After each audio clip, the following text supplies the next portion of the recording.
I Gauri Sitanath প্রেমানন্দে একবার হরি হরি বল। নিতাই গৌরী সীতানাথ প্রেমানন্দে একবার হরি হরি বল। তবে তো ভক্তবৃন্দের চরণে আমার কোটি কোটি দণ্ডবত প্রণিপাত। কুরুক্ষেত্রের যুদ্ধ শেষ হয়ে গেছে। শ্রীকৃষ্ণ এইবার দ্বারকায় চলে যাবেন। রথ প্রস্তুত হয়েছে। কৃষ্ণ তার পিসি কুন্তী দেবীকে প্রণাম করে, যুধিষ্ঠিরকে আলিঙ্গন করে এইবার রথে চাপতে যাবেন। তখন কুন্তী দেবী অপূর্ব একটি স্তব করেছিলেন শ্রীমদ্ ভাগবতে। সেই স্তবে একটি শ্লোক দিয়ে পাঠের সূচনা বলছেন, গোবিন্দ তুমি যখন আবির্ভূত হও, তোমার লীলা দর্শন করে জীবের মুক্তি হয়ে যায়, আর তাকে কোনো সাধন ভজন করতে হয় না। দর্শনাদ এব সদ্য মুক্ত ভবে। গোবিন্দকে যারা সাক্ষাৎ দর্শন করেছেন তাদের সঙ্গে সঙ্গে মুক্তি হয়ে গেছে। রামচন্দ্রকে যারা সাক্ষাৎ দর্শন করেছেন সঙ্গে সঙ্গেই তাদের মুক্তি হয়ে গেছে। গৌরহরিকে যারা দর্শন করেছেন, কবিরাজ গোস্বামীপাদ কি বলছেন দেখুন, শ্রীঅঙ্গ শ্রীমূর্তি যে করে দর্শন, তার হয় পাপ ক্ষয় পায় প্রেমধন। গৌরীলাটা এত মিষ্টি যে গৌরহরির শ্রীঅঙ্গ শ্রীমূর্তি যে একবার দর্শন করেছে সঙ্গে সঙ্গে তার সব পাপ ধ্বংস হয়ে গেছে এবং প্রেমে লাভ করেছে যা মুক্তিরও উপরে। গোবিন্দকে কি বলা হয়? লীলা পুরুষোত্তম। রামচন্দ্রকে কি বলা হয়? মর্যাদা পুরুষোত্তম। আর গৌরাঙ্গকে বলা হয় প্রেম পুরুষোত্তম। তা গোবিন্দ লীলা পুরুষোত্তম, তো তার লীলা যারাই দর্শন করেছেন, দর্শনাৎ এব সদ্য মুক্ত হবে। দর্শন করার সঙ্গে সঙ্গেই তাদের মুক্তি হয়ে গেছে। কোনো সাধন ভজন কিছুই করতে হলো না। কি আশ্চর্য দেখুন, যত বড় পাপ কর্ম করে থাকুন না কেন, যদি কৃষ্ণ লীলা দর্শন হয়ে যায় সাক্ষাৎ, তাহলে সঙ্গে সঙ্গে তাদের মুক্তি হয়ে গেছে। কংস জরাসন্ধের মতন, কাল যবনের মতন দস্যু সঙ্গে সঙ্গে মুক্তি হয়ে গেলে ভাগবত পড়লেই দেখতে পাবেন যে তাদের তো কোনো পুণ্য ছিল না, হৃদয়ে ভক্তিও ছিল না, অথচ সঙ্গে সঙ্গে মুক্তি হয়ে গেল। পুতনার মতো রাক্ষসীর মুক্তি হয়ে গেল, গোবিন্দ দর্শন করে মুক্তি হয়ে গেল। তাহলে যারা গোবিন্দ লীলা দর্শন করতে পেল না, আমাদের মতো লোক যারা, আমরা তো রামলীলা, গৌরলীলা, কৃষ্ণলীলা কিছুই দেখি না, তাহলে আমাদের কি মুক্তি হবে না? আমরা কি ভবসাগর পার হতে পারবো না? আমাদের জন্য কি ভগবানের করুণা নাই? সেটাই বলছেন কুন্তী দেবী, ভবে অস্মিন ক্লিশ্যমানানাং অবিদ্যা কাম কর্মভি শ্রবণ শরণার্হানি করিষ্যনীতি কেচন। বললেন ভবে অস্মিন, ভগবানের সংসার, অস্মিন মানে এই, ভবে অস্মিন ক্লিশ্যমানানাং মানে নিরন্তর ক্লেশ প্রাপ্ত হচ্ছে। অতীতেও ক্লেশ পেয়েছি যখন জন্মগ্রহণ করছি, বর্তমানেও ক্লেশ পাচ্ছি, আবার আবার যখন জন্ম হব, মরে গেলে তো আবার জন্ম হবে। যতদিন কর্মবন্ধন ক্ষয় না হচ্ছে ততক্ষণ পর্যন্ত কেবল যাওয়া আর আসা, আর কর্মফল ভোগ করা মানে কষ্ট ভোগ করা, দুঃখ ভোগ করা। তাই ক্লেশটা তো যেতে চায় না। আমরা বলি মরলেই বাঁচি, কিন্তু মরে বাঁচবো না, আবার আরো ক্লেশ ভোগ করতে হবে। যা যা কর্ম করে গেলাম সেই কর্মের ফল ভোগ করতেই হবে। সকর্ম ফলভোগ পুমান, প্রতিটি জীব আপন আপন কর্ম ফল ভোগ করবেই করবে। এই কর্মফল হতে কারো মুক্তি নাই। পুণ্য করলে পুণ্যের ফল পেতে হবে, পাপ করলে পাপের ফল ভোগ করতেই হবে। তাহলে পাপ পুণ্য দুই ভোগ করতে হবে, এটাই তো কর্মের বন্ধন। এই কর্মের বন্ধন হতে কখন মুক্তি হবে? ভবে অস্মিনী কৃষ্ণ মানানাং, কেমন করে বলেন জীবের কর্মফল ভোগ হয়? বললেন অবিদ্যা কাম কর্মভি, মায়ার একটা বৃত্তি, তার নাম অবিদ্যা। সেই অবিদ্যা কি করে? কৃষ্ণ ভুলিয়ে দেয়। সংসার সুখে মানুষ মাতোয়ারা হয়ে গোবিন্দ ভুলে যায়। যে গোবিন্দ সেবার জন্য পৃথিবীতে এসেছেন, যার কথা শুনবার জন্য পৃথিবীতে এসেছেন, তার কথা আপনারা শোনেন, তার লীলা কথা শ্রবণ করেন, তাকে ভজনা করেন? করেন না। সংসারকে ভজনা করেন, সংসারের স্ত্রী পুত্রের জন্য 24 ঘন্টা পরিশ্রম করেন, কিন্তু বাড়িতে কৃষ্ণ সেবার জন্য 1 মিনিটও ব্যয় করেন না। অথচ 24 ঘন্টা খাটছেন এখানে সেখানে, মাঠে ঘাটে সর্বত্র, নিজের সংসার নিজের উদর পূর্ণ করবার জন্য। তাহলে অবিদ্যা থেকে কি হয়? কৃষ্ণ ভুলিয়ে দেয়, সংসারে মাতোয়ারা করে রেখে দেয়। এই অবিদ্যার ফলে কি হয়? কামনা জন্মায় অন্তরে। কিরকম? আমি সংসার করব, ঘরে বউ নিয়ে আসবো, সংসার হবে, নাতি নাতনি হবে, পুত্র কন্যা হবে, আমার সংসার হবে, আমি ঘর বাড়ি তৈরি করব, গাড়ি কিনবো, বাড়ি কিনবো, কত প্রকার কামনা। আর সেই কামনার জন্য আমরা কর্ম করে থাকি, যাতে আমার কামনা পূর্ণ হয়, তার জন্য আমি কর্ম করে থাকি। কর্ম করতে গিয়ে কখনো পুণ্য হবে, কখনো পাপ হবে, আর তার ফল ভোগটাও আমাকে করতে হবে।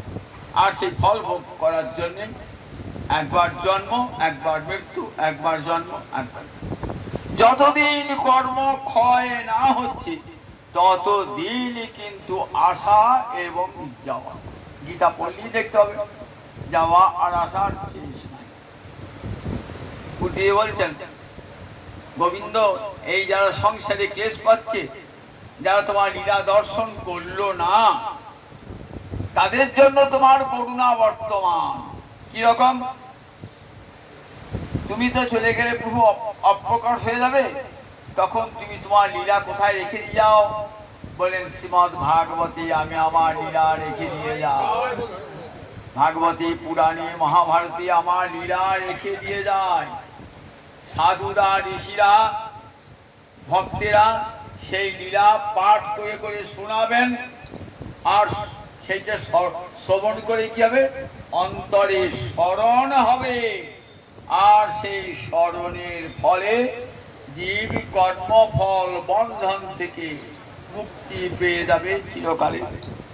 তাই তো হরি কথা শুনতে বসা, 1 ঘন্টা 1.5 ঘন্টা হরি কথা শুনবো, ভাববেন সময়ের অপব্যয় নয়, জানবেন আমার জীবনের সময়টা সার্থক হলো। আজকে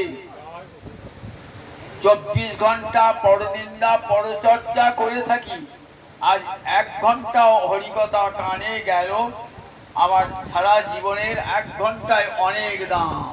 এই 1 ঘন্টার অনেক দাম।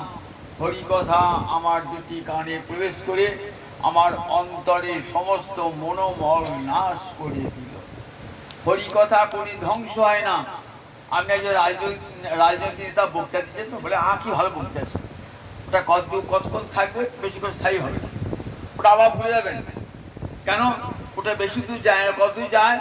বুদ্ধি পর্যন্ত যায়। মন বুদ্ধি, ইন্দ্রিয়, মন বুদ্ধি, তারপর যাবে না, কাজে ভুলে যাবে। বুদ্ধি তো মানুষ শেষ হয়ে যাবে, পড়ে যাবে। কিন্তু হরিকথা কোথায় যায়? হরিকথা ইন্দ্রিয়, মন, বুদ্ধি, আত্মা, আত্মায় প্রবেশ করে যায়। সেই জন্য হরিকথা কখনো বিনষ্ট হয় না। একদিন যে কথা শুনলেন না, তার কত দাম দেখুন একবার, সেটা থেকেই গেল। কোনোদিন না কোনোদিন আবার মনে পড়ে যাবে, হরিকথা মনে পড়ে যাবে। এই জীবনে না মনে পড়ুক, আবার পরের জীবনও ঠিক মনে পড়বে। তাই শ্রবণাও শরণাধানী করিশ্বর নীতি পেয়েছেন। তাই তো হরিকথা সাধুরা, ঋষিরা, ভক্তেরা মন্দিরে মন্দিরে, মঠে মঠে, গৃহে বলে বেড়ান সমস্ত জীবের প্রতি করুণায়। হে জীব, তোমরা এসেছো সুন্দর মানব দেহ ধারণ করে গোবিন্দ ভজতে, অথচ গোবিন্দ না ভজে কাকে ভজলে? সংসার ভজলে, স্ত্রীকে, পুত্রকে, কন্যাকে, নাতি নাতনিকে, আত্মীয় স্বজনকে সেবা করলে। গোবিন্দের সেবা একদিনই হলো না। যার করুণায় পৃথিবীতে এসেছেন, যার করুণায় বেঁচে আছেন, আমার জীবনের প্রতিটি শ্বাস প্রশ্বাস কার জন্য বলুন দেখি? একমাত্র গোবিন্দই আমার তার শ্বাস প্রশ্বাস। ছোট্ট ছেলেকে বাঁচিয়ে রাখবার জন্য গোবিন্দ মায়ের স্তনে দুধ দিয়েছেন। যদি না দিতেন সেটি বেঁচে থাকতো? যদি নদীর জল, পুকুরের জল, সরোবরের জলে না দিতেন বেঁচে থাকতাম? যদি চন্দ্র সূর্য না উঠতো আমরা বেঁচে থাকতাম?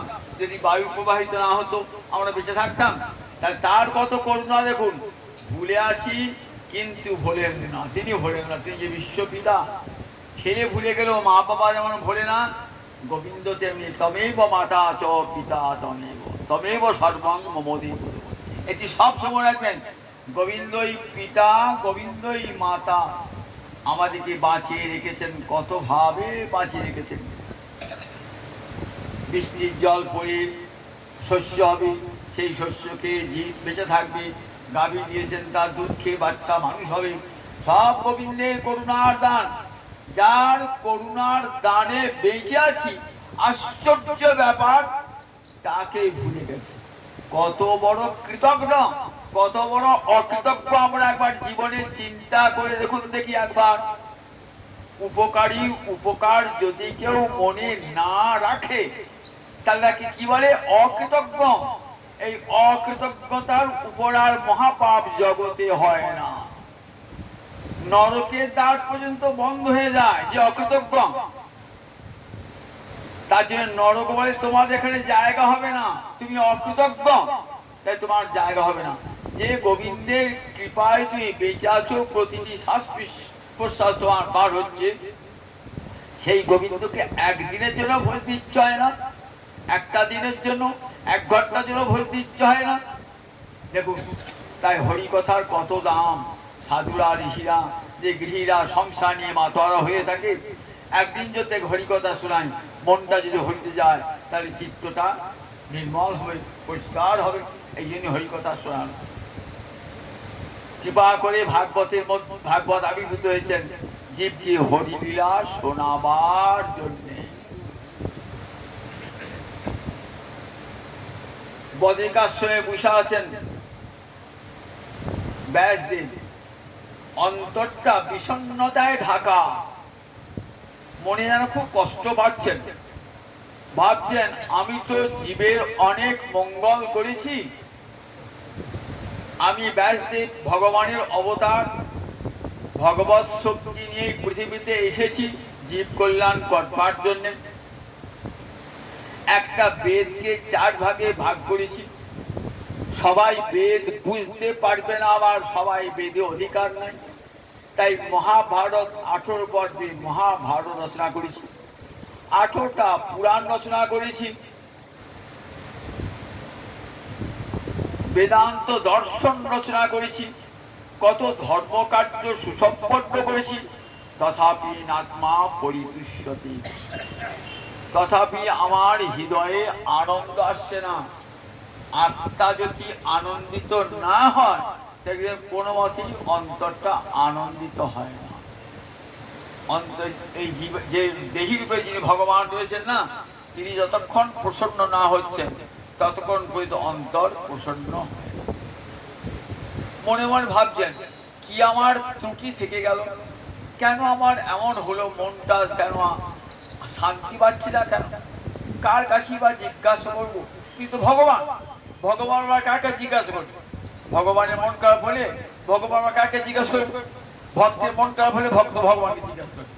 ভগবান কাকে জিজ্ঞেস করবে? ভগবান কেউ নাই। এমন সময় আসছেন দেবর্ষি নারদ।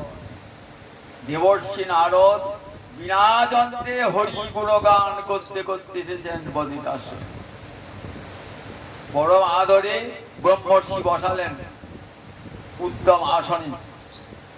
উত্তম আসনে বসিয়ে বলছেন, জিজ্ঞাসা করছেন দেবর্ষি নারদ, তোমার মন আত্মা সব শরীর সব কুশলে আছে তো? থাকবারই কথা, কারণ যারা জীবের মঙ্গল করে কল্যাণ করে তাদের তো কল্যাণ হবে। আপনি যদি পরে ভালো করেন, মঙ্গল করেন, তাহলে আপনার মঙ্গল হবে না? আপনার মঙ্গল হবে, কল্যাণ হবে। তাই আপনার তো কল্যাণ হওয়ারই কথা। আপনি তো বেদ ভাগ করেছেন, পুরাণ রচনা করেছেন, মহাভারত রচনা করেছেন, জীবকে হরিকথা শুনিয়েছেন, তাহলে তো আপনার মঙ্গল হওয়ার কথা। তা বললেন কিন্তু তথাপি আত্মা পরিতুষ্যতে, কিন্তু তথাপি আমার হৃদয়ে আনন্দ আসছে না, আমার অন্তরে যিনি অন্তরাত্মা রয়েছেন তিনি যেন প্রসন্ন হচ্ছেন না, তাই আমি অন্তরে আনন্দ পাচ্ছি না। অব্যক্ত কারণটা কি আমি জানতে পারছি না। হে ঋষি, তুমি তো গোবিন্দের ভক্তাবেশ অবতার। দেখো, গোবিন্দ যেমন সমস্ত ভক্তের হৃদয়ে প্রবেশ করে, তুমিও তেমনি সমস্ত জীবের হৃদয়ে প্রবেশ করতে পারো। আমার হৃদয়ে প্রবেশ করে বলো, কেন আমার এই অন্তরের অপ্রসন্নতা, কেন আমার অন্তরে এই বিষাদ, তুমি কৃপা করে বলো। তখন দেবর্ষি নারদ বলছেন যে দেখো, তুমি সব কাজ করেছো ঠিকই, তুমি জ্ঞানের কথা, নিষ্কাম কর্মের কথা সব বলেছো, কিন্তু হরিভক্তির কথা, হরিলীলার কথা কোথাও ভালোভাবে ব্যক্ত করো নাই। বিশেষ করে ব্রজের যে লীলা গোবিন্দের, যেখানে মাতা মরি হে পুত্র রূপে করে নবন্ধন, অতিহীন জ্ঞানে করে লালন পালন, সখা শুদ্ধ সখী করে স্কন্ধে আরোহণ, তুমি কহনি বড় লোক, তুমি আমি সম, প্রিয়া যদি মানে করি করে ভৎসন, বেদস্তুতি হইতে তাহা হরে মন। সেই যে বৃন্দাবনের অবৃতময় লীলা, সেই লীলাতে বর্ণনা করে নাই মা যশোদা প্রেমের বাঁধনে, বাৎসল্য রসের বন্ধনে গোপালকে বেঁধেছেন। শ্রীদাম সুদাম সখারা এইটু খাইয়েছেন, তার গোপালের কাঁধে চড়েছেন, এই লীলাতে বড় নাই। আবার ব্রজরামারা মানভারে যাহি মাধব যাহি কেশব মাবদ কৈতব বাদন, যাও যাও মাধব যাও যাও কেশব, তোমার কপট কথা শুনতে চাই না। যে ভগবানকে যোগী পায় না যোগ সাধনে, জ্ঞানী পায় না জ্ঞান সাধনে, আর সেই ভগবানকে প্রত্যাখ্যান করছেন মানভারে, যাও যাও মাধব তোমার কপট কথা শুনবো না। এই লীলা কোথাও আছে? এই লীলা কোথাও শুনেছেন? মহাভারত নাই, কোথাও নাই লীলা। ছাত্রখানি পুরাণ সেখানেও এই লীলা নাই, সেই অমৃতময় লীলা শোনাও নাই। তুমি শাস্ত্রে কি শুনেছো? ধর্ম অর্থ কাম মোক্ষের কথা, ধর্ম অর্থ কাম মোক্ষের কথা। কিন্তু গোবিন্দের যে অমৃতময় লীলা, যা কানে শুনলেই জীবের মুক্তি হয়ে যায়, সেই বৃন্দাবনের অমৃতময় লীলা তুমি বর্ণনা করো নাই। আর করো নাই বলি তোমার অন্তরে শান্তি আসছে না, একটু ত্রুটি থেকে গেছে। দেখো, সংসার সাগর পার হওয়ার একটা নৌকা তৈরি হয়েছে, আমি দেখেছি। এ তো কিসের নৌকা? এতদ্ধ্যাত্রচিত্তানাং মাত্রাস্পর্শে ছয়াবহু ভব সিন্ধু প্রবদিষ্ট হরিচর্যানুবর্ণনম। আতুর চিত্ত মানুষ, আতুর মানে ভোগ করবার জন্য আকুল। আমাদের 11টা ইন্দ্রিয় আছে তো, 5টা জ্ঞানেন্দ্রিয়, 5টা কর্মেন্দ্রিয় আর 1টা অন্তরিন্দ্রিয়। 5টা জ্ঞানেন্দ্রিয় কি কি? চক্ষু, কর্ণ, নাসিকা, জিহ্বা, ত্বক। এই 5টাকে বলা হয় জ্ঞানেন্দ্রিয়। কেন জ্ঞানেন্দ্রিয় বলা হয়? না, রূপ, রস, শব্দ, গন্ধ, স্পর্শ এই পঞ্চ বিষয়কে জানিয়ে দেয় বলে এদিকে 5টাকে জ্ঞানেন্দ্রিয় বলা হয়। আর 5টা কর্মেন্দ্রিয়, যারা কর্ম করি, বাক, পানি, পদ, বায়ু, উপস্থ, এই 5টাকে বলে কর্মেন্দ্রিয়। আর একটা হলো অন্তর ইন্দ্রিয়। এই 11টা ইন্দ্রিয় তাদের কাজ কি বলুন দেখি? বিষয় ভোগ, শব্দ, স্পর্শ, রূপ, রস, গন্ধ, এই পঞ্চ বিষয় ভোগ করবার জন্য আকুল। এতদ্ধ্যাত্রচিত্তানাং মাত্রা স্পর্শে স্বয়ং, বিষয়ের সঙ্গে ইন্দ্রিয়ের যোগ হচ্ছে। কখনো অনুকূল যোগ তখন সুখ, যখন প্রতিকূল যোগ তখন দুঃখ। যখন কানে ভালো কথা শুনছি খুব আনন্দ, ছেলের চাকরি হয়েছে সংবাদে কেউ দিলে, একবারে পাড়ায় পাড়ায় মিষ্টি বিলি করতে আরম্ভ করলেন, কত আনন্দ হলো বলে। ছেলে পরীক্ষা ফেল করেছে, শুনে একবারে ঘর টাকা দিয়ে, ঘরে গ্রুপ দিয়ে, কপার দিয়ে আর কারোর সঙ্গে কথা বলছেন। কোন প্রিয়জনের মৃত্যু সংবাদ পেয়েছেন, মনটা মুষ্টিয়ে পড়েছে। তাহলে দেখুন, ওই একই শব্দ কানে ঢুকছে তো, কখনো আনন্দ হচ্ছে, আবার কখনো বিষাদ হচ্ছে। এই বলছে মাত্রা স্পর্শ, অর্থাৎ ইন্দ্রিয়ের সঙ্গে বিষয়ের যোগ। কখনো অনুকূল যোগ, তখন তাকে সুখ বলছি, যখন প্রতিকূল যোগ তখন তাকে বলছি দুঃখ। এই সুখ দুঃখের আঘাতে প্রতিটি জীবের অন্তর জর্জরিত। এতদ্ধ্যাত্রচিত্তানাং মাত্রা স্পর্শে স্বয়ং। তাই কি করে ভবসিন্ধু পার হবে জীব? এই যে ইন্দ্রিয়ের সঙ্গে বিষয়ের স্পর্শে কখনো সুখ কখনো দুঃখ, জীবের মুক্তি ভব সংসার সাগর পার হবে কেমন করে? তেমন ভবসিন্ধু প্রবদিষ্ট হরিচর্যানুবর্ণনম। গোবিন্দের লীলা, হরিচর্য মানে গোবিন্দের লীলা কথা জগৎকে শোনান।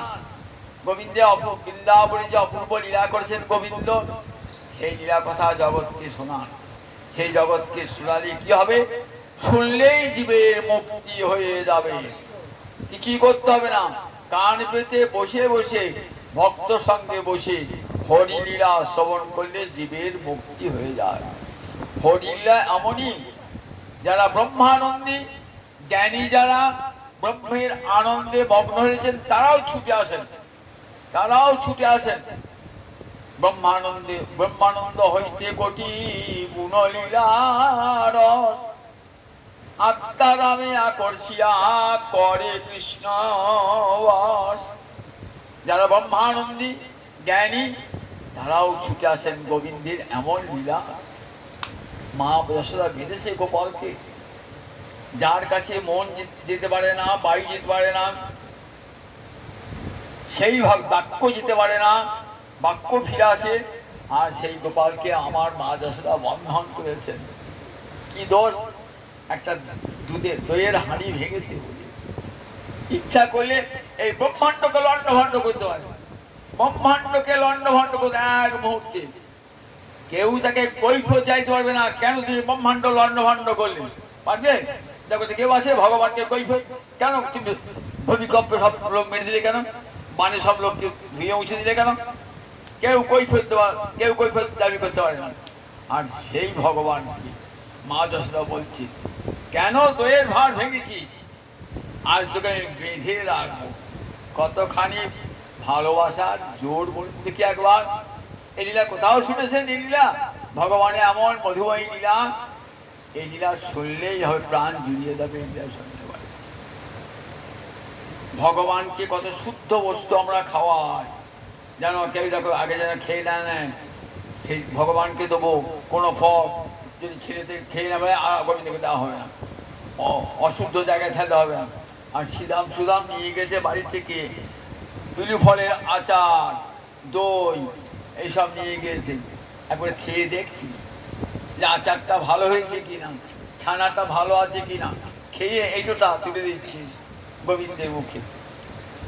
ভাবতে পারি কথা যে গোবিন্দ কাপড় একটু জিনিস দেবো, কিন্তু শ্রীরাম সুদামের কত জোর, সেই এইটো জিনিস তুলেছে। ভগবানের কাঁধে চেপেছেন, খেলা হেরে গেছে, কাঁধে চেপেছেন। খেলায় কোন রেখে খেলা, যে হেরে যাবে সে বিজয়ীকে কাঁধে চড়াবে। খেলতে খেলতে গোবিন্দ হেরে গেছে। শ্রীরাম বলছে আমি তো কাঁধে চাপবো। ভগবান বলে ভাবলেন কাঁধে চাপবাতে ভগবানের গায়ে পা ঠিকবে না, ছাড়বো না, তুই তো হেরে গেছে। দেখুন একবার কি অমৃতময়ী লীলা ভগবান। যাকে যোগী পায় না যোগ সাধনে, জ্ঞানী পায় না জ্ঞান সাধনে। রাধারানী অভিমানিনী হয়েছেন, কুঞ্জেশ্বর অভিমানিনী হয়েছেন। দরজা বন্ধ কৃষ্ণের জন্য, বলছে যাও ওকে ফিরিয়ে দাও, ও যেন আমার কুঞ্জে না আসে। কত সাধু সাধনা করছেন রাধারানীকে। যাহি মাধব যাহি কেশব, মা বদ কৈত বাধব, যাও যাও মাধব, যাও যাও কেশব, তোমার কপট কথা শুনতে পাই না, তুমি যেখানে গেলে সুখ পাবে সেখানে যাও। ভগবানকে এমন কথা কেউ বলতে পারে? কিন্তু ব্রজবালারা বলেছে এই যে অমৃতময় লীলা, এ শুনলে কি হয়? হরিচর্যান বর্ণনা, এই লীলা কথা জগৎকে শোনাও যে ভগবানকে বাঁধা যায়, ভগবানকে এইটাও খাওয়ানো যায়। দেখেছেন ভগবানকে নিজে ছেলের মতো ভালোবাসা যায়, তাকে বাঁধা যায়। একমাত্র প্রেমের বাঁধনে তাকে বাঁধা যায়। এই অমৃতময় লীলা জগৎকে শোনান। কে শোনাবে জগৎকে? ভাগবত রচনা করলেন, বললেন ভাগবত রচনা করেছেন। রচনা করে নারদ চলে গেলেন, বললেন কি করে সে লীলা আমি রচনা করব? বললেন সমাহিত হয়ে ভগবানের সেই লীলা দর্শন করো, দর্শন করে সেই লীলা জগৎকে শোনাও। এই বলে দেবর্ষি নারদ বিনা যন্ত্রে হরি গুণগান করতে করতে চলে গেলেন। সমাধি না তম অনুস্বর, সমাধি যোগে তার লীলা দর্শন করো, দর্শন না করলে বলতে পারবে। ভক্তি যোগে পরিহিতি, ভক্তি যোগে সমাধি গ্রস্ত হলেন। দীর্ঘতর সমাধি লাভের পর দেখছেন গোবিন্দের ব্রজলীলা সাক্ষাৎ দর্শন করছে ব্যাসদেব। দর্শন করে সেই লীলা বর্ণন করবেন, কিন্তু বর্ণন করবেন কে? লীলা তো দর্শন হলো, ব্যাসদেব ভাবছেন এই লীলা বর্ণনা করবার ক্ষমতা তো আমার নাই। কেন নাই? জগতে কোনো মায়াবদ্ধ জীব ভগবানের লীলা শ্রবণ করাতে পারে না। তাই ভাবছেন ব্যাসদেব, তারও পুত্র জ্ঞান আছে, তাই সংসার জ্ঞান আছে, তাই ব্যাসদেব ভাবলেন যে এই লীলা কথা শোনাবে কি। মনে মনে ভাগবত রচনা করেছেন। তখন তপস্যার ফলে জন্মদান করলেন আমরা পুত্রকে সুখদেব। এই সুখদেব কে ছিলেন? রাধা গোবিন্দের নিকুঞ্জে সুখ পাখি, এর নাম ছিল বিচক্ষণ। বৃন্দাবনে সুখসারি ছিল না, রাধা মাধবের লীলাকুঞ্জের সামনে এই সুখ পাখি সব সময় থাকে। দক্ষ আর বিচক্ষণ, বিচক্ষণ এই লীলাতে সুখদেব হইলেন। রাধারানী বললেন দেখো বিচক্ষণ, সমস্ত লীলার কথা শোনাবে, কিন্তু রাসলীলায় আমাদের নাম শোনাবে না। কিন্তু সেই কোথাও গোপিকার নাম নাই, শোনাবে না। সেই সুখ এলেন, সুখ পাখি হয়ে এলেন, বিচক্ষণ নামে সুখ পাখি এলেন। কিরকম দেখুন, অমরনাথের গুহাতে মহাদেব বলছেন দেবী দুর্গাকে গোবিন্দের লীলা কথা। এটা গোবিন্দ ছাড়া, মহাদেব ছাড়া কেউ বলতে পারবে না। মহাদেব সেই লীলা দর্শন করেছেন।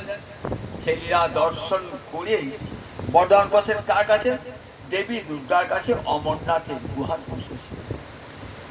কেউ যেন শুনতে না পায়, দেবী ছাড়া যেন কেউ শুনতে না পায়। দেবী শুনতে শুনতে ঘুমিয়ে পড়েছেন মহাদেবের কোলেতে, গভীর ঘুমে আচ্ছন্ন। এতক্ষণ হু দিচ্ছিলেন, কিন্তু ভূমিকেরা কে হু দেবে? কোণে একটা ওই লোহার কোণে এক পাশ একটা ছোট্ট পাখি ছিল, সেই সুখ পাখি, ওই বিচক্ষণ সুখ পাখি এসেছে। সে ভাবলে এই যা লীলা কথা বলা শেষ হয়ে গেল, আর তো বলবেন না। তাহলে কি করে দেখুন, ওই ঠিক দেবী দুর্গার শটটি অনুকরণ করেছেন। সুখ পাখি তো শটটি অনুকরণ করে হু দিয়ে যাচ্ছে, হু দিয়ে যাচ্ছে। মহাদেব ভাবছে দেবী দুর্গায় হু দিচ্ছে, ভোর হয়ে গেছে। তবে এই যে বাবরে ঘুমিয়ে তো কাদা হয়ে গেছে, গভীর গভীর আচ্ছন্ন নাক ডাকাচ্ছে। তাহলে এতক্ষণ হু দিচ্ছিল কে? এতক্ষণ হু দিয়ে ঠিক পার্বতীর মতন তাকিয়ে তাকিয়ে তাকিয়ে তাকিয়ে দেখছে কোনে একটা সুখ পাখি। শিবকে দেখা মাত্র, মহাদেবকে দেখা মাত্র উড়ে পালাচ্ছে। শিব বলে শুনলি না আমার কথা, দাঁড়া। এই বলে ছুটছেন ত্রিশূল নিয়ে, ত্রিশূল নিয়ে ছুটে কি করলেন, সুখ পাখিটিকে হত্যা করলেন। সুখ পাখিটির আত্মা বেরিয়ে এলো কোথায়? এবার বেরিয়ে এসে ব্যাসপত্নীর গর্ভে প্রবেশ করেছে। পিটিকা দেবী, ব্যাসপত্নীর নাম ছিল পিটিকা দেবী, সেই পিটিকা দেবীর গর্ভে প্রবেশ করে গেলেন। পিটিকা দেবীর গর্ভেই রয়েছেন। গর্ভে আগে ছেলে কদিন থাকে? 9 মাস 10 দিন, তার বেশি থাকবে না। 9 মাস ধরতে হলে 1 বছর হয়ে গেল, 9 বছর হয়ে গেল, 10 বছর হয়ে গেল, ছেলে আর রয়েছে পেট থেকে। স্ত্রী বলছেন কতদিন এই সন্তানের ভার আমি বহন করবো পেটে? সন্তান পেটে থাকলে মায়েদের কত কষ্ট হয়, 10 বার নয় কষ্ট করে। বাপরে বাপ, 10 বছর হয়ে গেল, 11 বছর হয়ে গেল, 12 বছর হয়ে গেল, এখনো সন্তান ভূমিষ্ঠ হচ্ছে না। তুমি একটা ব্যবস্থা করো। স্বামীকে বললেন। স্বামী বলছেন গর্ভস্থ সন্তানকে, সন্তান তুই বেরিয়ে এসো। বলেন না, আমি যাব না। কেন আসবে না? আমি মায়ার জগতে আমি যাই না।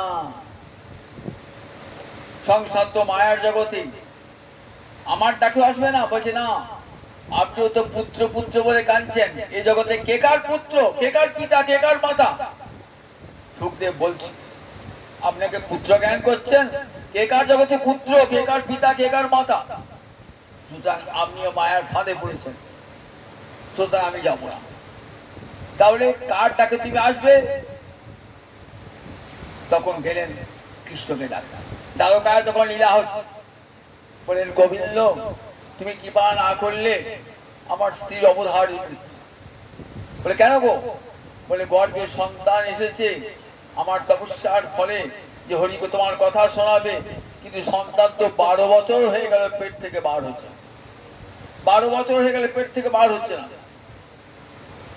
আমি ডাকলাম বলে আমি মায়ার জগতে যাব না। তাহলে যার মায়া সে যদি ডাকে তবে যাব না। মায়া তো কার? মায়া কৃষ্ণের। গীতায় ভগবান কি বলেছেন? দেবী যে যা গুণময়ী মম মায়া গীতা। মম মানে আমার মায়া। তাহলে মায়া তো গোবিন্দের অধীন, মায়া তো গোবিন্দের শক্তি। গোবিন্দ যদি বলে তবে তিনি বার হয়, মায়ের পেট থেকে বার হয়। চলো ব্যাসে যাই। ব্যাসের সঙ্গে সঙ্গে আসছেন গোবিন্দ দ্বারকা থেকে। এসে বলছেন পুত্র তুমি বেরিয়ে এসো।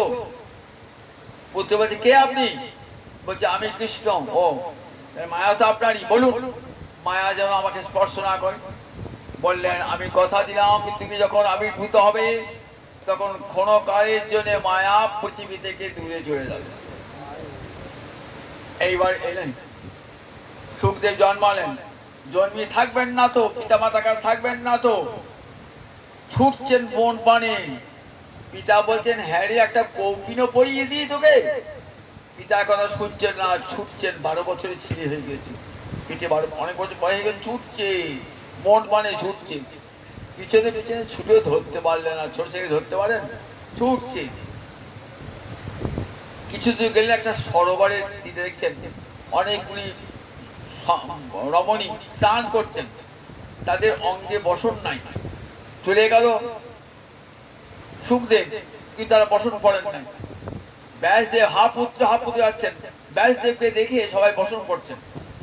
তখন তার একটা সন্দেহ, আচ্ছা আমার ছেলে 12 বছরের ছেলে, তাকে দেখে আপনারা বসন পরিধান করলেন না, আর আমাকে দেখে বললেন আপনার মায়া আছে, আপনার স্ত্রী পুত্র জ্ঞান আছে, নারী পুরুষ জ্ঞান আছে, তাই আপনাকে দেখে আমরা বস্ত্র পরিধান করলাম। কিন্তু আপনার সন্তান সুখদেব নারী পুরুষ কিছুই জানে না, দেহ স্মৃতি তার তো নাই। ছেলে কথা ধরতে পারলেন না, নির্জন বনে গিয়ে ব্রহ্মানন্দে মগ্ন, পরব্রহ্মের আনন্দে মগ্ন। ছেলেকে তো সংসারে আনতে পারলেন না, অথচ ভাগবত রচনা করেছেন। ভাগবত পরিবেশন করবেন কি? ব্যাসদেব রচনা করেছেন, কিন্তু আস্বাদন তো করেন নাই। কি কেন আস্বাদন করেন নাই? বলে শাখা আম গাছে ঝুলছে, আমের শাখায় আম ঝুলছে, তা ওই শাখাটা আমের রস কিন্তু খেয়েছে। জিজ্ঞাসা করুন ডালটাকে, ও ডাল তুমি আমের রস খেয়েছো? ডাল বলেন খাই। তাহলে কে খায়? এই আমেতে বসে যে পাখি, সেই পাখিটা খায়। আমেতে বসে যে পাখিটা, সেই পাখিটা খায়, বলে পাখিটা খেয়েছে। তাহলে ব্যাসদেব তো একটা শাখা। কিরকম শাখা দেখুন ভাগবতে কেমন শাখা। কৃষ্ণ বলেছেন ব্রহ্মাকে, ব্রহ্মা বলেছেন নারদকে, নারদ বলেছেন ব্যাসকে, ব্যাস বলেছেন শুককে, শুক বলেছেন মহারাজ পরীক্ষিতকে। তাহলে ব্যাসদেব একটা শাখা, শাখায় শাখায় শাখায় শাখায় গড়িয়ে গড়িয়ে ভাগবত ফল এসেছে।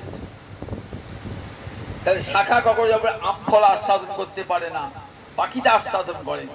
তাই ব্যাসদেব শাখা, সেই শাখায় ভাগবত ফল ঝুলছে, আস্বাদন করেন না। কি আস্বাদন করেছে? ছেলে সুখ পাখি আস্বাদন করেছে। যিনি ছাড়া যে আস্বাদন করবে সেই তো বলতে পারে। রাঁধুনি রান্না করে, কিন্তু রান্নার স্বাদ সে জানে না। সে একজনকে পাশে থেকে দেখো, খেয়ে দেখো তো তরকারিটা কেমন হয়েছে, কিন্তু হ্যাঁ খুব ভালো হয়েছে, মশলা টলা ঠিক করেছে। তবে সে পাঁচজনকে বলতে পারবে দেখো গো রান্নাটা খুব ভালো হয়েছে। তা ব্যাসদেব তো রাঁধুনি, আর রান্না করে আহারটা খেয়েছেন কে? সুখদেব, বলতে পারবেন। তাই সুখদেব কোথায়? সুখদেব সে হরি কথা বলবার জন্য এসেছে, কিন্তু সুখদেবকে ফিরিয়ে আনতে পারছেন না। তো সুখদেব আসবেন না, তখন কি করলেন? মনে মনে ভাবলেন ভাগবত একটি শ্লোক নিজেই রচনা করেছেন। নিজে কি রচনা করেছেন? রচনা করেছেন দেখুন, আত্মা রামাস্য মুনয় নির্গ্রন্থাও কি উরুক্রমে পূর্বন্ত অহৈতিনে ভক্তিম ইত্থম ভূত হই। যারা আত্মারাম, অর্থাৎ আত্মাতে আত্মার আনন্দে বিভোর, যাদের দেহ এবং আত্মা এই গ্রন্থি কীট নাই পৃথক, দেহ আলাদা আত্মা আলাদা জানতে পেরেছেন যারা, তারাও উরুক্রম গোবিন্দে ভক্তি করেন, অহৈতুকী ভক্তি করেন। যারা ব্রহ্মানন্দী আত্মারাম, তারাও দেখি আমার ছেলে তো ব্রহ্মানন্দী আত্মারাম, দেখি আমার ছেলেকে এই শ্লোকটা আনতে পারে কিনা, ভাগবতের শ্লোক তাকে আকর্ষণ করে আনতে পারে কিনা। হরিলীলা শোনাবো, দেখবো যে হরিলীলার কতখানি মহিমা, যে ব্রহ্মানন্দীর চিত্তকে টলাতে পারে কিনা। আজ পরীক্ষা হয়ে যাবে যে ভাগবতের কত শক্তি। বনে গেলেন, বনে গিয়ে কত কাঠুরে ব্যাধ আছে, তো ব্যাধ বলে এই বনে আমরাও থাকি, কোনোদিন ভূত প্রেত দেখি নাই। একটা ভূতের মতো লোক এসছে, অঙ্গ থেকে আলো জ্বলছে, দেখতে খুব ভালো। বললেন ভূত নয় রে, ওটা আমারই সন্তান, জানিস তো, ওর নাম সুখ। তা দেখ তোরা কি করিস? বলে আমরা পাখি ধরি। পাখি ধরি? তাহলে আমার একটা ছেলে ওই সুখ পাখিটা ধরতে পারবি? তাহলে হ্যাঁ ধরতে পারবো। তাহলে দেখ ওই ওই ফান দিয়ে, ওই জাল দিয়ে ওই ফান দিয়ে ধরা হবে না। তাহলে আমি একটা শ্লোক শুনিয়ে দিচ্ছি, এইকে মুহুর মুহুর উচ্চারণ করি। একটা ভাগবতের শ্লোক তুললেন, গোষ্ঠ লীলার একটি শ্লোক। বরা পিরং নটবর বপু কর্ণয় কর্ণিকার বিব্রত বাস কনক বিশাং বৈজন্তি চ মাল রন্ধ্রান বেনু রধন সুধয়া পুরায়ণ গোপবিন্দৈ বৃন্দারণ্যং শপথ রমণং প্রবিশদ গীতকি। এইটা বারবার বলবি, এইটা বারবার বলবি। বরহা পিরং মানে, বরহ মানে মই পাখা, আবির মানে ভূষণ, বরহা বরহা যুক্ত আবিরং মানে ময়ূর পাখা, যার মাথার ভূষণ। কৃষ্ণ মাথায় কি থাকতো? ময়ূর পাখা। নটবর বপু, নটবর নট কাকে বলে? যে নাচে তাকে নটবর, আর নটবর মানে শ্রেষ্ঠ নাচিয়ে তাকে নটবর বলে। যা গোপনের দেহটা কেমন নাচিয়ের মতন দেহটা কৃষ্ণ। কটনয় কটনিকার, একটা কানে একটা দুলের মতন পড়েছে গিরিমল্লিকা ফুল, একবার এই কানে নিচ্ছে একবার এই কানে মজা করে হাসতে হাসতে সকাগণকে নিয়ে যাচ্ছেন কোথায়? ব্রজের মাঠে গরু চড়াতে। বড়া পিরং নট বড় বপু কটনয় কর্ণিকার বিপ্রদ বাস কনক কপিসং, পরিধানে কি আছে? পীতবসন। বৈজন্তী যে মালং, গলায় বৈজন্তী মালা, 5 ফুলের গাথা মালা ব্রজগোপীরা তৈরি করেছেন। রন্ধ্রার রথন সুধায় পুরাণ গোপবিন্দই, হাতে মোহন মুরলী, রন্ধে রন্ধে রন্ধে রন্ধে বাঁশি বাজাচ্ছে। মুরলীর উপরে হে কত শোভা করে, সহদশ নখ চাঁদ, যেন চাঁদ নেচে নেচে বেড়ায়। মুরলীর রন্ধে রন্ধে যেন চাঁদ নেচে নেচে বেড়ায়। 10 নখে 10 খণ্ড হয়ে চাঁদ নেচে নেচে বেড়ায়। মুরলী রন্ধে রন্ধে নখগুলো যেন 10 আঙুলের 10টা নখ, নখচন্দ্র বিভক্ত হয়ে যেন নেচে বেড়াচ্ছে। রন্ধ্রার বেরো অধর সুধা, আর অধর থেকে সুধা ঝরছে, অধর সুধা। পুরায়ণ গোপবিন্দই, গোপবিন্দই শ্রীরাম সুদাম সকাগণের সঙ্গে কোথায় ঢুকছেন? সপদ রমণ বৃন্দাবন। সপদ রমণ তার নিজের প্রিয় বাঞ্ছিত ভূমি বৃন্দাবনে প্রবেশ করছে। এই শ্লোকটা বারবার বলছে। ব্রহ্মানন্দিত, দেহস্থিতি নাই, সমাধি মগ্ন। আপনি ডাকলেও সাড়া দেবে না। ডাকলে সাড়া কখন দেবে? যখন কানটা থাকবে তবে তো সাড়া দেবে। কানটা তো নাই। কেন? কানটা একটা ইন্দ্রিয়। সব ইন্দ্রিয় কোথায় গিয়েছে? মনেতে। মন কোথায় গিয়েছে? বুদ্ধিতে। বুদ্ধি কোথায় গিয়েছে? আত্মাতে। আত্মা কোথায় গিয়েছে? পরমাত্মা। তার ডাকলে সাড়া পাওয়া যাবে? ডাকলে সাড়া পাওয়া যাবে। কি দেখুন, কৃষ্ণ কথার এমন মহিমা না, কৃষ্ণ কথার চিত্তকে টরিয়ে দিয়েছে, চিত্তকে টরিয়ে দিয়েছে। আপনার বাড়িতে একটা লোক এসেছে, আমি দুপুরবেলার আগটা কি ঘুমুচ্ছে, লোকটা খট খট খট খট করছে, কড়া নাড়ছে। আপনি দূর, আমি উঠবো না, কিছুতেই উঠবেন না। আর সে কড়া নাড়িয়ে যাচ্ছে, কড়া নাড়িয়ে যাচ্ছে। কেন কড়া আছে? ওকে আমার জাগাতেই হবে, আর জাগিয়ে একটা গোপন কথা আছে বলতে হবে। সুখদেব ব্রহ্মানন্দে মগ্ন, কিন্তু বারবার বড়া পিরং নট বড় বপু কর্ণয় কর্ণিকার বারবার বলছেন তো, কানের মধ্য দিয়ে একবারে হৃদয়ে প্রবেশ করে গেল। কানের ভিতর দিয়া মরমে পশিল, আকুল করিল মোর প্রাণ, সইকে বা শুনাইল শ্যামনা। কৃষ্ণ নামের এমন মহিমা, কর্মেন্দ্রকে একবারে হৃদয়কে নাড়িয়ে দেয়। হৃদয়কে নাড়িয়ে দিয়েছে সুখদেবের। সমাধিমগ্ন, ধ্যান ভেঙে গেল। ছুটে এলেন কোথায়? শিগগিরি ওই বৃদ্ধ সাধকের কাছে, তপস্বীর কাছে। নিয়ে যাবো আমাকে, চল। নিয়ে এলেন, বলেছেন তুমি পুরস্কার দেবো, নিয়ে এলে পারে। ব্যাসেরা নিয়ে এলেন, খুব আনন্দ ব্যাস দেবেন। ব্যাসদেব কাছে বসিয়ে ভাগবত শিক্ষা করলেন। 4টি বছর, 12 বছরের জন্ম, 4 বছর ধরে ভাগবত অধ্যয়ন করলেন। অধ্যয়ন করতে হবে, জগৎবাসীকে শোনাতে হবে হরি কথা, যে হরিলাস শুনলে জীবের মুক্তি হবে, শোনাতে হবে। তো কিরকম দেখুন, মহারাজ পরীক্ষিত অভিশপ্ত হয়েছেন, শ্রমিক মুনির কণ্ঠে মৃত সর্প জড়িয়ে দিয়েছেন। জল দাও জল দাও বলে চিৎকার করেছেন, সাড়া পায় নাই। উনি তো ধ্যানমগ্ন। রেগে মহারাজ পরীক্ষিত একটা মরা সাপ জড়িয়ে দিয়েছে। ছেলে সিংজি শুনতে পেল যে আমার বাবাকে রাজা অপমান করেছে। ওইখানে ওই কৌশিকী নদীর জল নিয়ে কি করলেন, মাটিতে ফেলে দিয়ে অভিশাপ দিলেন। আজ থেকে 7ম দিনের মধ্যে রাজা তক্ষক ধ্বংসের মৃত্যু করবে।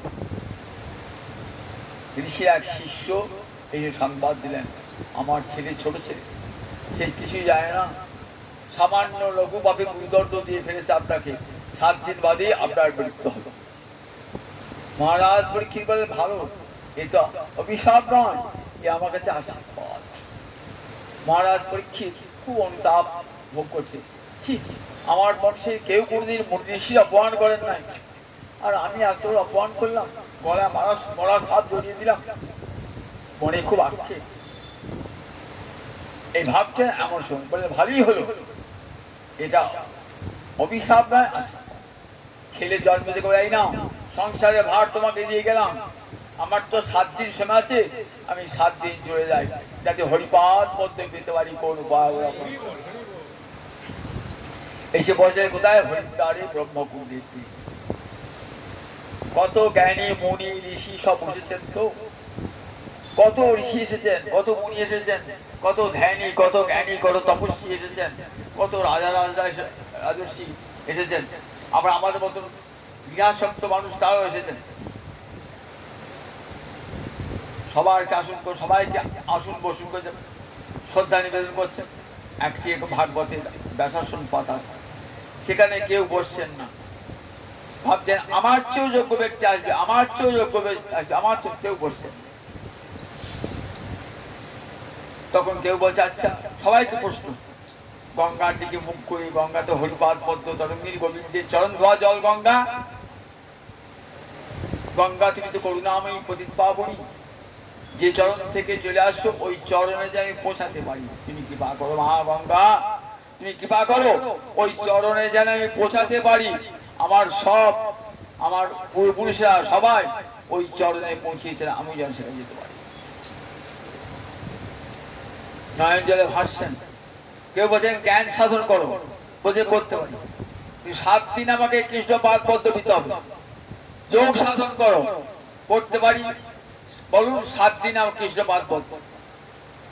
বলেন না, জ্ঞান যোগ বেদ পাঠ কোনো কিছু 7 দিনে কৃষ্ণ পাদ পদ্ম সমান, কোটি কোটি বছর করলে কেউ হবে, কারো হয় কারো হয়, এমন সে অত সুখদয়।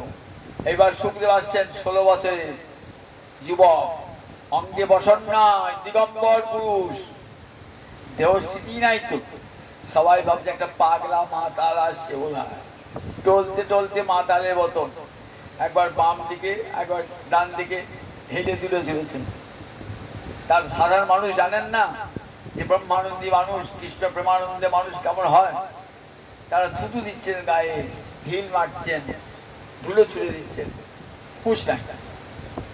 আসছে অঙ্গে যেন তেজ, একবার যেন বলছে সূর্য আকাশ থেকে ভেঙে পড়েছে, সূর্য আকাশ থেকে ভেঙে নেমে আসছে, এত জ্যোতি, অঙ্গ জ্যোতি। যেই কাছাকাছি এসেছেন না, সবাই উঠে বসে, সমস্ত মুনিরা ঋষিরা উঠে দাঁড়িয়েছে। সুখদেবের যে বয়সে কত বড় বড় ঋষি আছে বলে দেখি, কারো 1000 বছর, কারো 2000 বছর বয়স, আর সুখদেব তার 16 বছরের ভালো। সবাই ছুটে গিয়ে সুখদেবকে বরণ করলেন। স্বয়ং পিতা ব্যাসদেব বসে আছেন, ভগবান পরশুরাম বসে আছেন, অত্রি মুনি, দেবল মুনি, কত কত মুনি বসে আছেন সেখানে। সবাই জোড়হাত করে নিয়ে আসছেন সুখদেবকে। কোথায় বসালেন?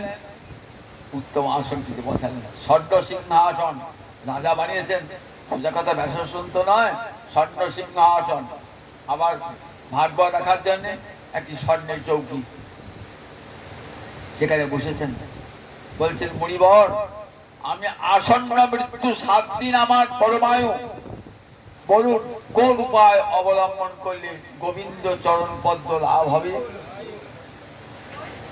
7 দিন পরমায়ু, 7 দিন বেশি আমার সময় লাগবে, এই 7 দিনের মধ্যে আমাকে কৃষ্ণ চরণ করতে হবে, বলুন কোন উপায় অবলম্বন করলে হবে? বললেন, উত্তম প্রশ্ন করেছো, আমি আসন্ন মৃত্যু জীবের কর্তব্য কি? জগতে সবাই সাধু পেলে পরে কি করে? কত প্রশ্ন করে। সাধু বাবার হাত রাখতেন না, কদিন আসবেন? সাধু বাবা, আমার ছেলের চাকরি হয়ে গেল, মেয়েটা ভালো কি হবে? দেখুন, সাধু দেখলে আমার কাছে হাত দেখাচ্ছেন, সাধু কাছে বাবা কি যাগযজ্ঞ করে, কি টুকটাক কি কবর দিতে পারে, আমার মঙ্গল হবে, সাধু দর্শন করতে পারে। তাই বলি, দেখো জগতে কত মানুষ তো আছে, তারা দেখো এমন প্রশ্ন করতে জানে না। এমন প্রশ্ন করতে গেলে কৃপা চাই, গুরু কৃপা চাই, ভক্ত কৃপা চাই, তবে এই প্রশ্ন মানুষের আসে। তোমার পিতামহ এমন প্রশ্ন করেন নাই। তোমার পিতামহ অর্জুন কুরুক্ষেত্রে ভগবান যুদ্ধে 7 দিন উপদেশ পেয়েছেন, কাছে কাছে কত ঘুরেছেন, কোথাও গীতার লেখা নাই আসন্ন মৃত্যু দিয়ে কর্তব্য। তাই তোমার প্রশ্ন বৈজ্ঞান এসে প্রশ্ন জগতে সবাই পরমাত্মারে গ্রহণ করবে এমন প্রশ্ন করতে জানা। তুমি জন্মেছো কোন বংশে? তোমার রক্তে শিরায় শিরায় ধমনীতে ধমনীতে ভক্তির স্রোত প্রবাহিত হচ্ছে। তাই তুমি ছাড়া এমন প্রশ্ন করবে তুমি করতে পারবে। তখন সুখদেব মৌনিত কথা বলেন না, আজ প্রথম মুখ খুলছে। তস্মাৎ ভারত সর্বাত্মা ভগবান ঈশ্বর হরি সর্তব্য কীর্তিতব্য স্মর্তব্য চেষ্টা। দেখো এই যে দুর্লভ মানব জন্ম আজ আছে কাল নাই, যে কোনো চলে যাবে। সেই জন্মটা সার্থক হবে কিসে? বলে ভগবান শ্রীহরি কথা শ্রবণ করো, কীর্তন করো, স্মরণ করো। সর্তব্য মানে প্রতিটি জীবের শ্রবণ করা উচিত। কীর্তিতব্য শ্রবণ করে এবার কীর্তন করুন। আগে জমা তারপরে খরচ, শ্রবণ করে জমা হলো, এইবার সেটা আবার কীর্তন খরচ হল। আবার হৃদয়ে রেখে দেন, কর্তব্য হৃদয়ে রেখে দেন। বললেন সুদুর্লভ মানব জন্ম সার্থক হবে। জগতে অনেক কিছু কথাই শুনবারই আছে, আত্মীয় স্বজনের কথা, পরমদার কথা, পরচর্চার কথা, রাজনীতির কথা, কত কথা শুনবার আছে। যারা গৃহমেধী গৃহাসক্ত ব্যক্তি তারা কত কথাই শোনে, পাড়ায় বসে বসে আড্ডা দিচ্ছে, তাস খেলাচ্ছে, জুয়ো খেলাচ্ছে, কিন্তু গোবিন্দ কথা আবার 5 জন মেয়েও বসে যায় কথা। আরে তোর বউটা, ওর বউটা পালিয়ে গেল, ভাত ওর বউটাকে ভাত দেয় না, ওই মেয়েটা কোথাও বিয়ে হলে ওই ছেলে জামাইটা বোধ ভালো নয়, এই পড়াশোনা পরচর্চা এসব প্রিয়া করে কান খাড়া একেবারে। আর হরি কথায় শুনলি ঢুল এসে যাচ্ছে। দেখুন কেমন সংস্কার, হরিকথা শুনলি ঢুল আছে, কিন্তু পড়াশোনার পড়তে কান খাড়া। কার বউটা ভাত পেলো, কার বউটা ভাত পেলো না, কার জামাইটা ভালো হলো, কার হলো না, কার মেয়েটা ভালো পেলো, এসব কথা শুনবার জন্য কান খাড়া। হরিকথা শুনুন, আসলে একটি লোক নাই, ভোঁ লোক নাই। আবার যেগুলি আসে ঘুমে ঢুলু। তাহলে হরিকথা সংস্কার থাকা চাই, তবে হরিকথা কানে ঢুকবে, কান পাকা হতে হবে, কান শুনতে শুনতে শুনতে শুনতে। বহু জন্মের স্বীকৃতি না থাকলে হরিকথা কানে ঢুকে না। হরিকথা শোনবার আগে বলতে হয়, হে হরিকথা মহাদেবী, তুমি কৃপা করে আমার কানে ঢুকো, আমার কানটা তো পচে আছে, ওই পরচর্চা শুনে কানে যেন কৃপা করে একটু ঢুকো, একদিনও ঢুকো, 1 ঘন্টা ঢুকো কানে বলতে হরিকথা মহাদেবীকে জানান। তাই বলে দেখো আসন্ন মৃত্যু জীবে, দেখো কত কথাই তো শুনবার আছে, কিন্তু যারা হরিভক্ত জন তারা জানেন মানুষের জীবন ক্ষণকাল স্থায়ী, প্রভা জানে। যেমন একবার বিদ্যুৎ চমকি যেমন বিদ্যুৎ শেষ হল, ঠিক আমাদের জীবনটাও ঠিক, জীবনটাও যে কোনো মুহূর্তে চলে যাবে। যতদিন বাঁচি ততদিন যেন হরিকথা কানে প্রবেশ করে। হরিকথার এমন মহামহিমা, হরিকথার মহামহিমা জীবনটা কি বদলিয়ে দেয়। উপযুক্ত গুরুর কৃপা যদি না হয় না, তাহলে হরিকথা শুনবার ইচ্ছা জাগ্রত হয় না। সব গুরুদেব হরিকথা শুনবার উপদেশও দান করেন না। আমরা জানি গুরুদেবের প্রণামী দিতে হয়, গুরুদেবকে দিতে আলু দিতে হয়, কাপড় দিতে হয়, এইসব দিয়ে গুরুকে বিদায় করলাম। কিন্তু গুরুর মুখ থেকে হরিকথা শুনতে ইচ্ছা জাগ্রত হলো না, গুরুও শোনান না, তার পাওনাটি নিয়ে চলে গেলেন মা শিষ্যদের। এমনি গুরু উপযুক্ত সৎ গুরুর কাছে গেলে পারি, সাধু সঙ্গ হলে পারি, কৃষ্ণ কথা শুনবার লালসা জাগ্রত হবে হৃদয়ে। এক জন্মে না হলেও শুনতে শুনতে শুনতে শুনতে হৃদয়ে সেই হরিভক্তি সংস্কার তৈরি হয়ে যাবে। আর হরিকথা শুনলে জীবনটা নির্মল জীবনটা সার্থক হয়ে যাবে। মহারাজ পরীক্ষিতকে শোনালেন সেই হরিকথা, 7 দিন ব্যাপী শুনলেন হরিকথা। হরিকথা শুনে দেখুন ফলটা কি হলো।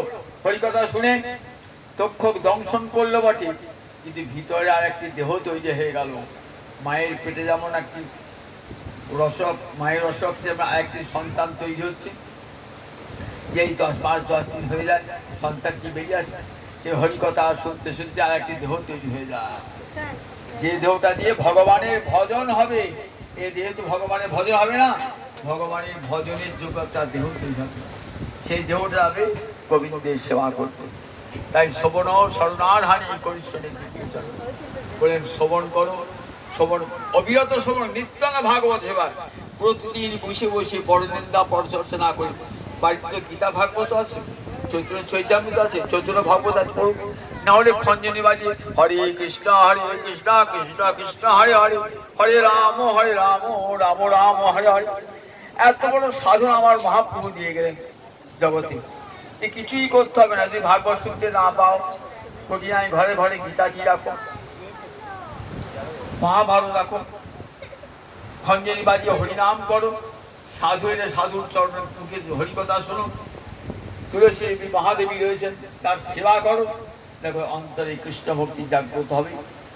সারাটা সংসার সেবা তো করছই, সংসার করো, কিন্তু মনে করো আমার সংসারটা সুখের হবে কিসে? যদি হরিভজন করেন, গোবিন্দকে স্মরণে রাখেন, তবেই তো সংসারটা সুখের হবে। হরি ভুলে কোনোদিন সংসার সুখ হয় না, সংসার সুখ হয় না। অর্থ মিত্র ধন সম্পদ সুখ কখন হয়? জগতে যখন হরিকথা কানে পেশ হরি ভক্তি লাভ হয়ে যায়। তাই আমার মহাপ্রভু করিতে আর কোনো ধর্ম নাই, যাগ যজ্ঞ তপস্যা, যাগ যজ্ঞে কিবা হবে, হরি বলে বলো ভাই, যাগ যজ্ঞে কিবা হবে, হরি বলো ভাই। নিতাই চাঁদ অভিন্ন তনু, কত বড় ঠাকুরের মধ্যে কৌঘাড়ি দেয়। এমন করুণার ঠাকুর কোন যুগে হয়েছে? কোন যুগে হয়েছে? কোন যুগে এমন করুণার ঠাকুর? নিতাই চাঁদ বলে আমার অভিন্ন তনু যাও, চন্ডাল পতি জীবের ঘরে ঘরে গিয়া, হরিনামে মহামন্ত্র দিচ্ছেন বিলাইয়া, যারে দেখে তারে কহে দন্তে দিন ধরি, আমারে কি নিয়ান ভগবারে বল। এমন ধন্য করিতে মানব জন্ম পেলাম যে নিতাই গৌর করি ঠাকুর।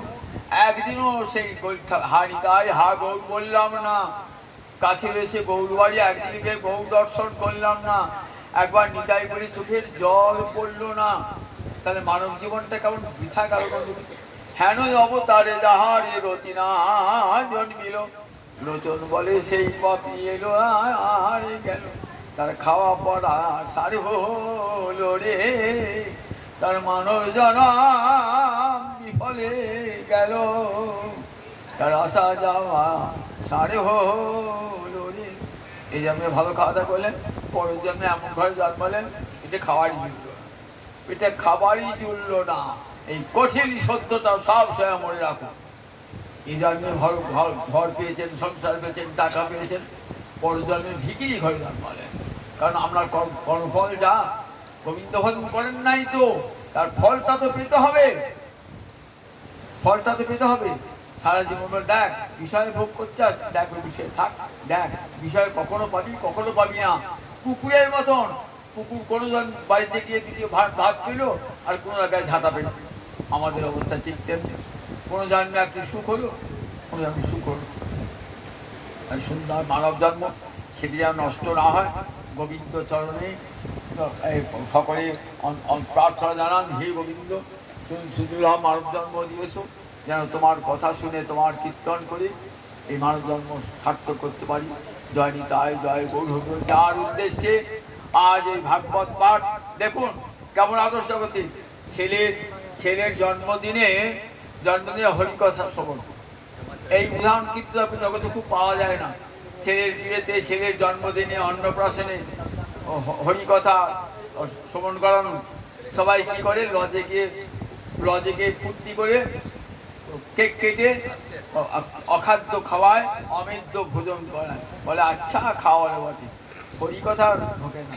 শ্যামা কিন্তু দেখুন, আমার শিষ্য, আমার ছাত্র শ্যামা, দেখুন সুন্দর উদাহরণ সবার কাছে, যে ছেলের জন্মদিনে হরিকথা শোনালে সে দীর্ঘায়ু হবে, সুপ্রতিষ্ঠিত হবে, জীবনে যশস্বী হবে, দীর্ঘদিন পরমাণু লাভ করি, জীবন সার্থক করি। জয় নিতাই। আমরা সবাই